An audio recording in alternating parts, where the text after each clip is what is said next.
What if I told you an Uber driver once accepted a ride request from a cemetery at exactly 3:33 a.m.? He thought it was a joke, the kind of prank you'd laugh off after a long night. But what climbed into the back seat wasn't a prank. It was something he could never explain. And when the ride was over, her profile vanished from the app, as if she had never existed. This isn't an urban legend told around a campfire. This happened to someone just like you, and the truth is far more unsettling than the story itself. If you think you'd survive this ride, prove it. Subscribe now, but if you wouldn't, if fear would take the wheel first, then explain why in the comments. We'll be watching.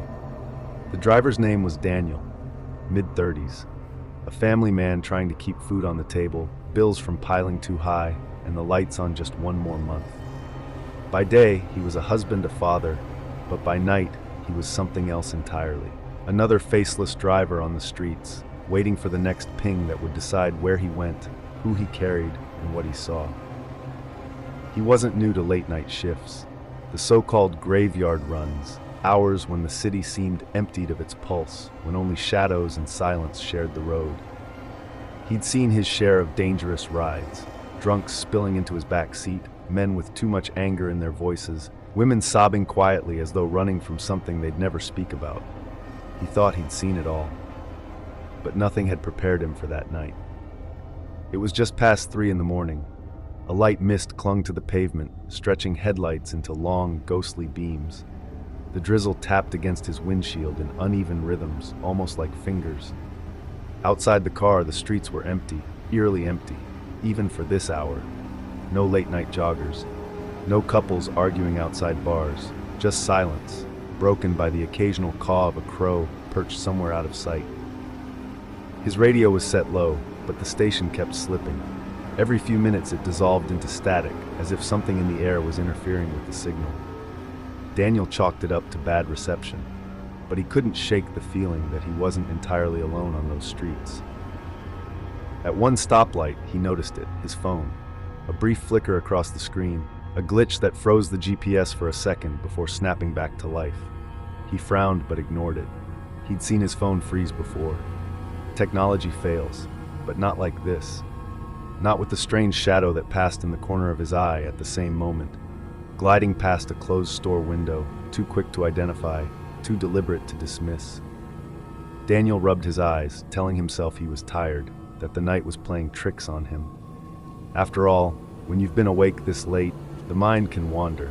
It can even invent. But the city was different tonight, quieter, heavier, as if something waited just beyond the edge of the headlights. And it was waiting for him. At exactly 3:33 a.m., his phone lit up. The vibration wasn't normal. It rattled against the cup holder like it had been struck, buzzing longer and harder than usual. Daniel reached for it, squinting at the glow of the screen. And that's when he saw the request.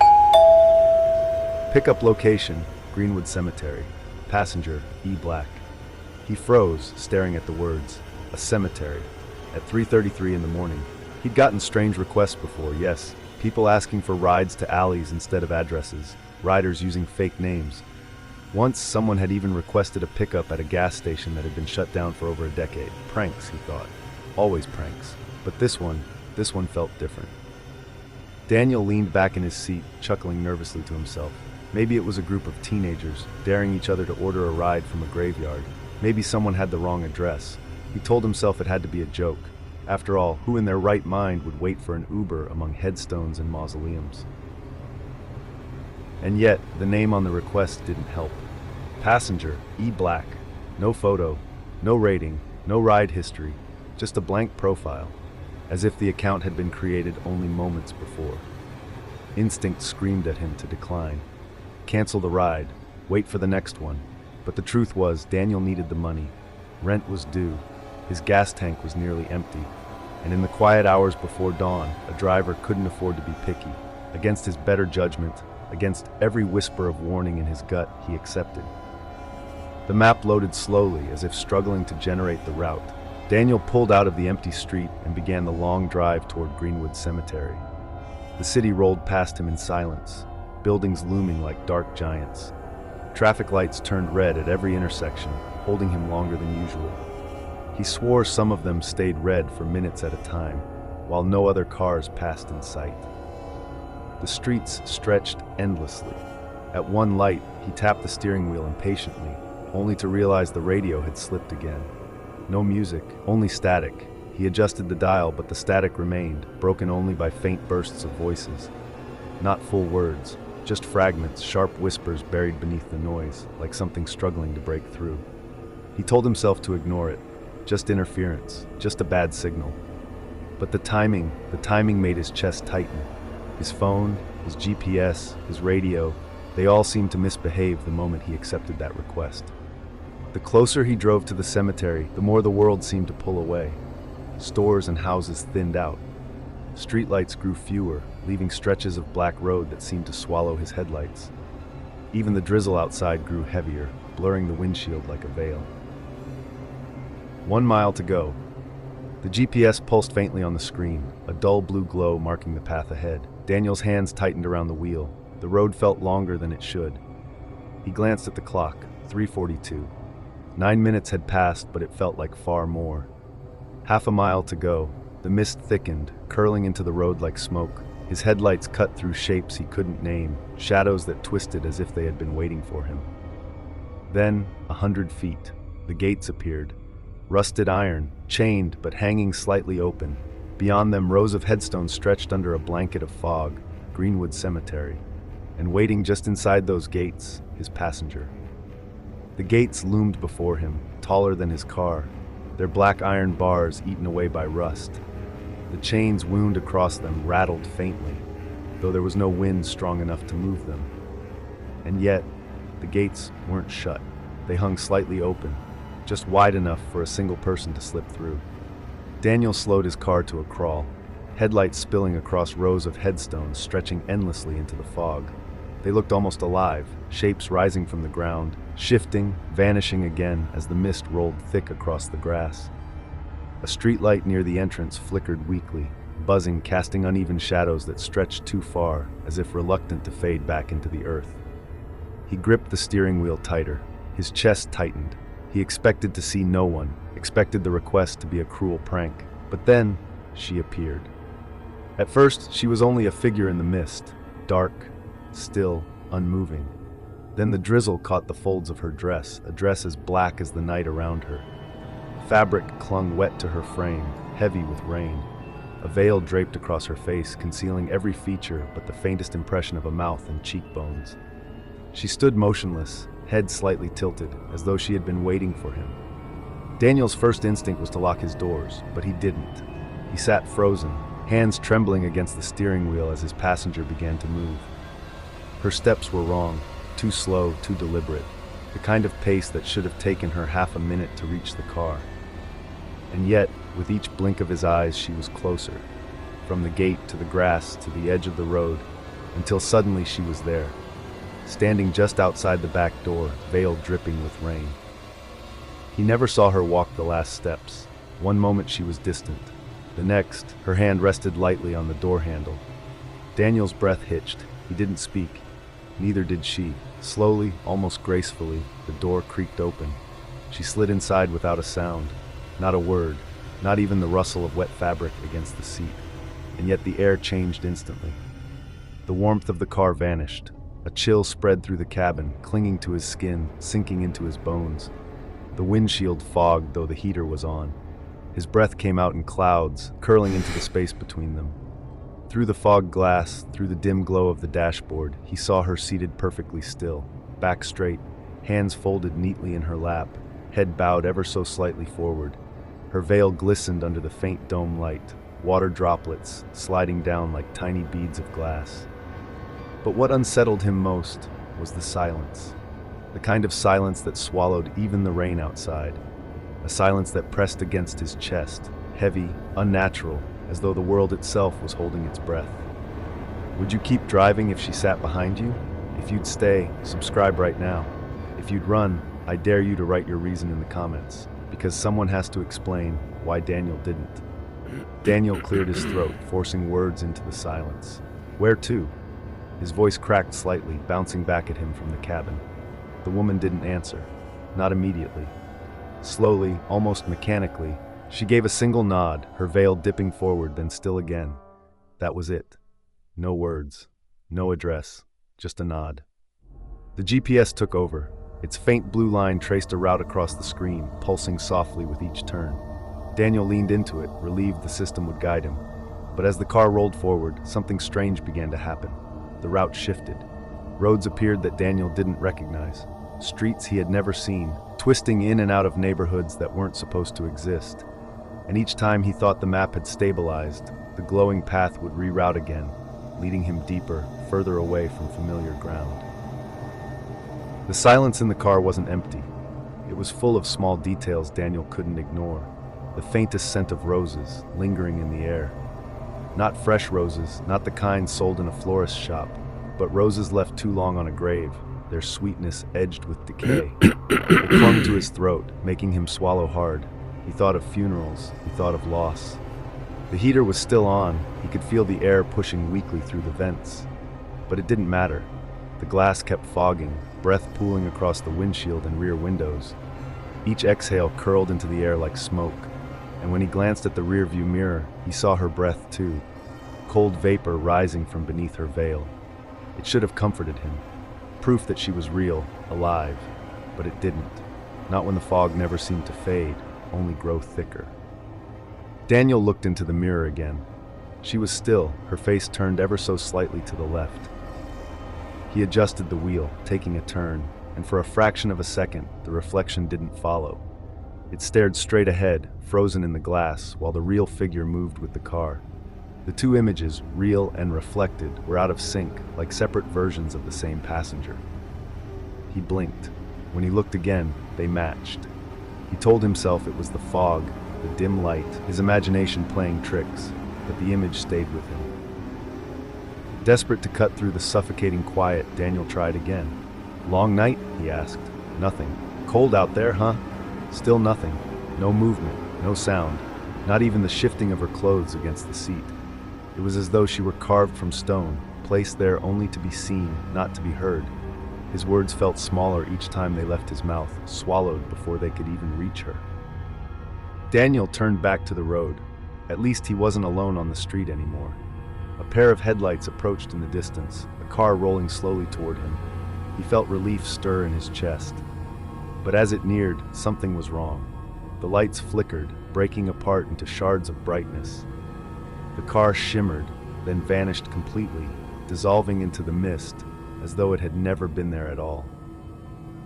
Daniel's hands tightened on the wheel. He stared into the rearview mirror again, hoping for some reaction from the passenger. But she remained still, as if none of it mattered, as if she had expected it. The dashboard caught his eye. Something wasn't right. The mileage counter had frozen. It was stuck. 13.3 miles, it read. No matter how far he drove, no matter how many turns he made, it never changed. 13.3, again and again. He tapped the glass of the display, but it didn't budge. The number glowed back at him, steady, unblinking. It wasn't just broken, it was deliberate. A number fixed in place, as if mocking the very idea of progress. And in the back seat, the woman shifted for the first time. The silence in the car didn't last. It broke in pieces, first with a faint crackle, then a surge of static from the radio. Daniel flinched as the speakers came alive, though his hand hadn't touched the dial. He reached for it, twisting the knob, but the static only deepened, loud enough to shake against the panels of the car. Then it changed. The noise softened into something else. Whispers. Not one voice, not two, but a chorus. Dozens, maybe more. Their tones were hushed, their words impossible to separate. Daniel strained to make sense of them, leaning closer as though proximity could unlock the meaning. He swore he heard his name. Once, twice, he yanked his hand back. The static gave way again, this time into music. But not the kind you'd expect. A funeral hymn, brittle with age, warbled through the speakers as if pulled from a recording made a century ago. The voices were layered, echoing, each word cracked by the weight of time. The melody filled the car, low and mournful, turning the cabin into a moving chapel of the dead. Daniel glanced at his phone, desperate for distraction. His heart sank. The battery was draining in real time. 90%, 85, 80. The numbers fell too quickly, like water spilling from a broken glass. His charger was still plugged in, the cord still lit. but nothing stopped it. The phone was dying. Then he heard it, a whisper, this time not from the radio, from the back seat. He froze, ears straining, a woman's voice, low, rhythmic, brushing against his ear as though carried by the fog itself. But when he looked into the mirror, her lips didn't move. Her head was bowed, her hands still folded neatly in her lap, yet the whisper continued, louder, more insistent. He could almost make out the words now, fragments pressing into his skull. Stop, stop, stop. Over and over again. Daniel gripped the wheel harder, refusing to speak.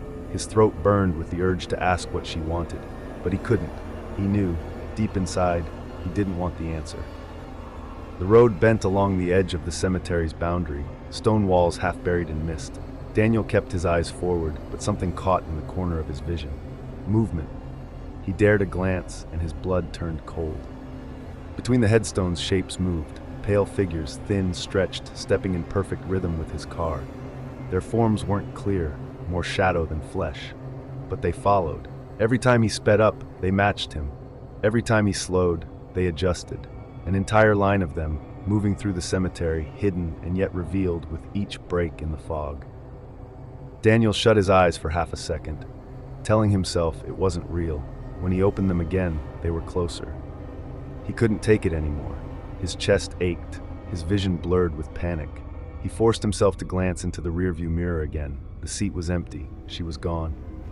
Daniel slammed the brakes. The car skidded, tires screaming against the wet road. His head snapped back, breath tearing out of his lungs. He spun around, eyes wide, searching the back seat. Empty, just empty fabric, nothing but the imprint of where she had sat. Then the mirror. He looked back, and there she was, seated exactly where she had been before, perfectly still, perfectly silent. Her veil tilted just enough to reveal what lay beneath, her eyes staring directly into his. The GPS spoke suddenly, its mechanical voice slicing through the silence. Destination arrived. Daniel jolted, nearly swerving. His eyes darted to the glowing screen. The map had stopped. The line ended here. But this wasn't her destination. It couldn't be. No lights, no street signs. Just an empty stretch of road leading up to a house that time itself had abandoned. It stood crooked at the end of the lane, a Victorian husk with windows black as hollow eyes, paint peeled away in strips, wood sagged under the weight of years. Roses once planted neatly along the gate had grown wild, tangled in thorns. Their blooms hung limp, colorless, wilted to gray. The iron fence that circled the yard leaned forward, as though bowing under some unseen burden. Daniel shook his head. No, he muttered to himself, not here. His foot pressed against the brake. Every instinct told him to turn around, to drive until the city's glow returned. He looked back at his passenger, desperate for a reason, for anything that would let him leave. But she only stared, her face still hidden beneath the dripping veil, her head slightly tilted as though waiting for him to understand. Her silence was her command. He was meant to stop. He was meant to let her out. Daniel's phone chimed, snapping his eyes down to the screen. The trip had ended. The fare blinked up at him, glowing on the display. $6.66, 6.66. His breath caught. He rubbed at the screen, hoping it was a trick of the light, a glitch, anything. But the numbers remained. The passenger moved, slow, graceful. Her hand slid across the door handle. The car creaked as the door opened. Daniel didn't speak. He couldn't. He just watched. She stepped into the fog, the black fabric of her dress trailing against the wet pavement. She didn't walk toward the gate, not exactly. She only drifted, her movements too smooth to be natural. When she reached the edge of the yard, she paused. Slowly, she raised one hand, her finger extending, pointing directly at the house. She held it there, long enough for Daniel to feel the weight of the gesture settle on his chest. And then she was gone. Not faded, not blurred, gone. The fog swallowed her whole, leaving nothing but the whisper of rain against the car roof. Daniel's shaking hands fumbled for his phone. He needed proof, something to convince himself he hadn't lost his mind. He opened the app, searching for the ride history. Nothing. No record of the trip, no name, no fare. The passenger profile had vanished, as though the request had never existed. But the smell of roses still lingered in the back seat. If you'd cancel the app forever after this, subscribe now. If you wouldn't, if you think you could finish that shift after what Daniel saw, explain in the comments how you'd survive it. Daniel drove the rest of his shift in silence. He accepted no more rides. He didn't dare. His hands trembled on the wheel the entire way home, his eyes darting to the rearview mirror, though the seat was empty. Every traffic light, every corner, every reflection in a storefront window seemed to carry the weight of what had happened. By the time he reached his apartment, the sky was beginning to pale with dawn. He parked, shut off the engine, and sat in the driver's seat for nearly an hour. Silent, breathing, trying to convince himself it hadn't been real. But the smell lingered. Roses. Old, wilted roses, clinging to the fabric of his car. No amount of air from the vents could wash it away. He slept little that morning. When he finally pulled himself out of bed, sunlight spilling faintly through the blinds, Daniel did the first thing every driver does after a long shift. He checked his deposits. The app had recorded every ride, every fare, every tip, except one. The cemetery ride wasn't there. No payment, no record, no proof. Instead, something else was waiting. A notification. Not from the app, not from his bank, a news alert. He opened it, squinting at the headline, his stomach twisting. It was an obituary, a funeral notice, for a woman named Evelyn Black, dead, weeks before the ride ever took place. Daniel stopped driving nights for a while after that. He told himself he was finished, that no paycheck was worth what he had seen. But the city has a way of pulling drivers back in. A month later, short on money again, Daniel found himself on the same roads, the same hours, his car idling under the same empty streetlights. And that's when it happened. He was passing Greenwood Cemetery again. At first, he tried not to look, but the mist was thick, the gates barely visible, and his eyes betrayed him. He glanced, and what he saw froze him in place. His car, another car, identical to his, idled just beyond the gates, headlights dim, engine humming. Through the mist, he saw the faint outline of a figure in the back seat.